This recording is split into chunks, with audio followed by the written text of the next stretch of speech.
Meu nome é Jonathan Henrique, tenho 25 anos, eu nasci em Minas Gerais e eu comecei muito cedo no submundo das drogas, do crime. Comecei muito cedo em meio à dor e ao sofrimento.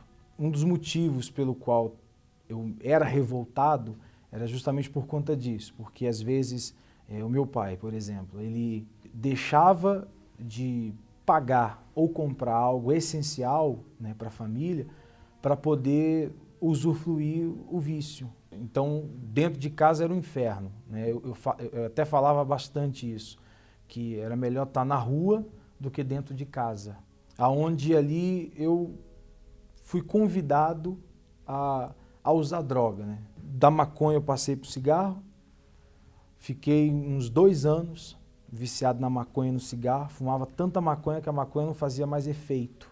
Aí eu conheci outras amizades que tinha ali pela redondeza, porque, vamos dizer assim, mais barra pesada, porque além deles serem envolvidos nas drogas, na maconha, no cigarro, também na cocaína, no álcool, eles também eram envolvidos com tráfico de drogas. Então, de maconha e cigarro, eu comecei a usar cocaína, comecei a usar também haxixe, o lança-perfume, que em outros lugares é conhecido como o loló, em Minas, por exemplo, e me envolvendo a cada dia mais.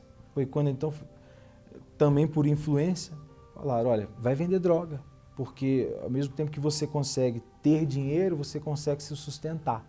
Então eu comecei a vender droga, comecei a vender a maconha, comecei a vender cocaína, comecei a vender também a pedra de crack. Não só eu me considerava um monstro, mas a minha família e as pessoas que me conheciam desde pequeno. As pessoas assim, tanto pessoas próximas como pessoas também distantes, mas que me conheciam. Até que eu encontrei um rapaz, que ele era o traficante, uma pessoa perigosa, e ele, conversando com ele, falou para mim assim, olha, o próprio diabo, ele falou assim, olha, eu ia te matar, você sabia? Eu falei, por que você ia me matar? Ele falou assim, olha, eu ia te matar, ele até na ocasião falou as armas que ele tinha comprado para me matar, ele falou, eu ia te matar porque você me entregou. Eu falei, eu te entreguei? Aí o fulano de tal falou. E ali eu fiquei com raiva, fiquei com ódio dessa pessoa, fiquei com muita raiva, com muito ódio. E foi onde, ao mesmo tempo, eu vi uma oportunidade, porque eu queria respeito, eu queria conceito no crime, no mundo ali do crime. Falei, eu vou matar ele, eu vou matar ele. E foi quando a gente armou ali o Marapu que cometemos esse homicídio. Foi verdadeiramente a sangue frio, porque foi a pedrada. E ali foram em torno de umas 10 a 15 pedradas que a gente lançou sobre a cabeça dele. Aqueles pedaços de meio fio. Então, morreu. Aí a gente saiu correndo, né? No mesmo dia, só que à noite, a polícia veio atrás de mim. Ainda tentei fugir. Eu saí de uma cidade, fui para outra, mas a polícia foi atrás de mim. Aí, tarde da noite, a polícia me pegou, me levou para a delegacia, passei a noite inteira lá. Foi onde o delegado falou, você vai continuar preso. Então, quando eu cheguei ali, eu fiquei desesperado. Desesperado não só porque eu estava trancado, privado de ver minha mãe, privado de ver a minha família, embora eu não ligava quando eu estava na rua, mas naquele momento fiquei desesperado.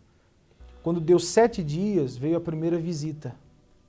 Eu lembro que a minha mãe foi me ver e junto com ela trouxe, eu falo para as pessoas que foi o maior presente da minha vida e é até hoje. Não só para mim, mas para todos que recebem. Ela me trouxe uma Bíblia. E dentro da Bíblia uma folha. E dentro dessa folha tinha 7 versículos falando sobre o perdão. E no mesmo dia eu li todos. E quando eu comecei a ler um por um, eu cheguei à seguinte conclusão no final. De que Deus ele não olhava para mim com olhar de julgamento. Que para ele não importava o que eu havia feito ou deixar de fazer. Mas se naquele momento eu decidisse me entregar, de fato, de verdade, que ele ia mudar a minha vida. E então eu lembro que quando eu terminei de ler, eu fiz uma oração. Eu falei assim, olha Deus, eu não sei nem falar direito, né? Na ocasião, acho que eu usei até um pouco de gíria, como era costume. Mas eu falei assim, olha, o que eu fiz foi terrível. Não só o homicídio, mas tudo que eu fiz. A forma que eu tratei meu pai, independentemente se ele dava exemplo ou não, a forma que eu tratei a minha mãe, enfim, tudo que eu fiz até aqui, eu mereço a morte, eu mereço o inferno. Mas aqui está escrito que o Senhor perdoa. Mas para mim ter esse perdão e essa nova vida, tem um preço a se pagar, que é se entregar. Então, eu decido me entregar. E eu estava sozinho. Naquele dia, por algumas horas, eu tive a minha mãe. Mas daqui a pouco ela saiu, as grades se fecharam e eu fiquei sozinho. Então ali eu não estava na igreja, não tinha pastor, não tinha obreiro, não tinha ninguém, fisicamente falando. Mas aquela Bíblia que eu segurava nas mãos, aquilo era o tudo, porque era o suficiente, porque era a palavra do próprio Deus. Quer dizer, ali eu tinha o próprio Deus, ou seja, quando eu abrisse aquela Bíblia, Deus ele ia falar comigo. Todos os dias vinha ali o desespero, pensamentos ruins, acusação, eu logo corria, abria a Bíblia e começava a ler. Ali eu me acalmava, me tranquilizava.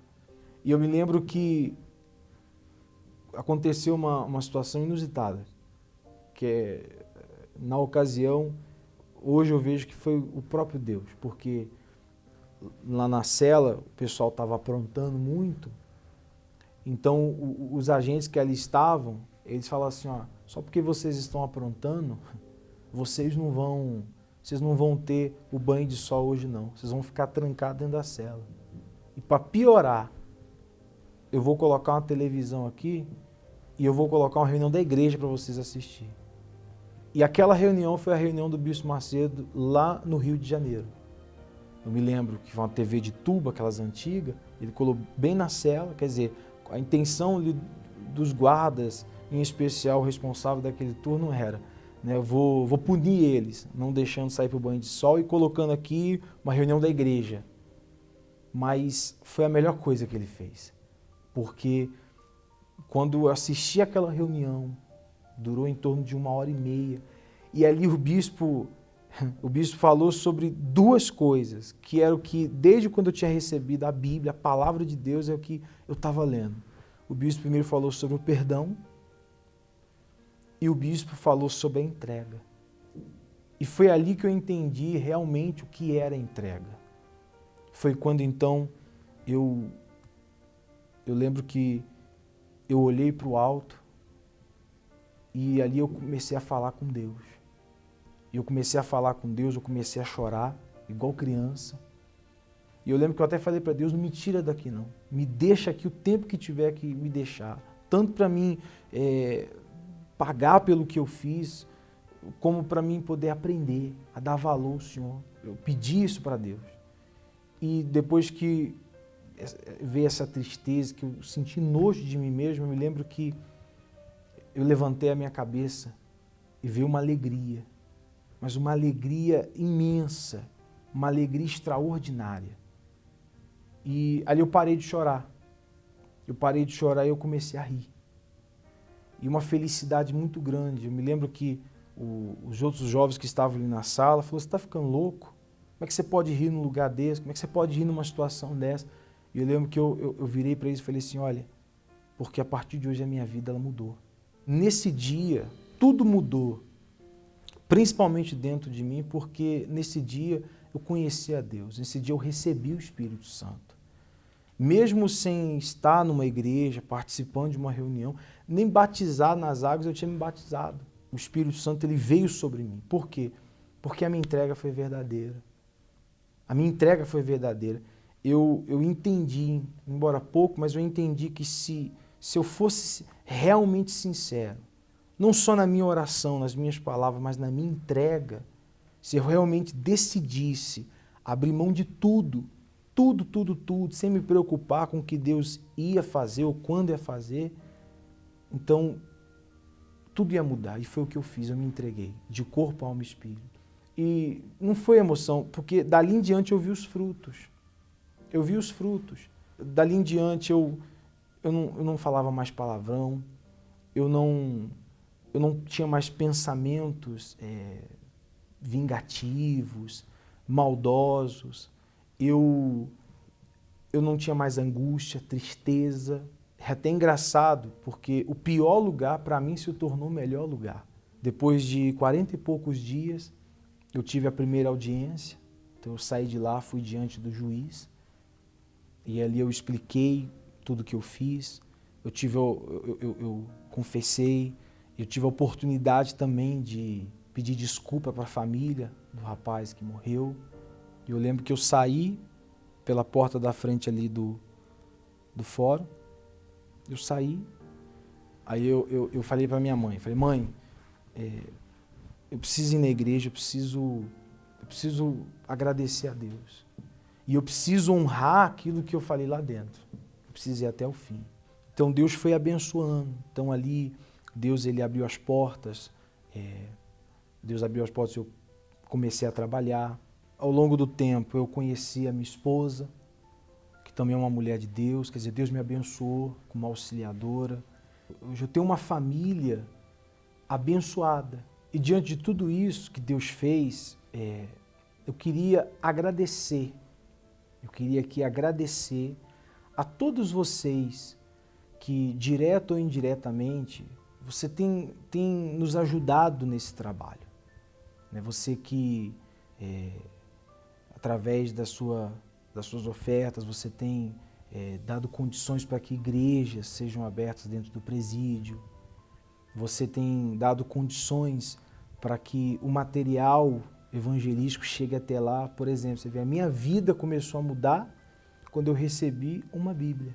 Quer dizer, a palavra de Deus. Sejam todos vocês abençoados, porque hoje, por ser cheio do Espírito Santo, um homem de Deus, hoje eu posso abençoar. Quer dizer, Deus me fez a própria bênção para poder abençoar. Então, a todos os patrocinadores dessa obra no presídio, a todos os voluntários, a todos que ajudam de forma direta ou indireta, sejam vocês abençoados.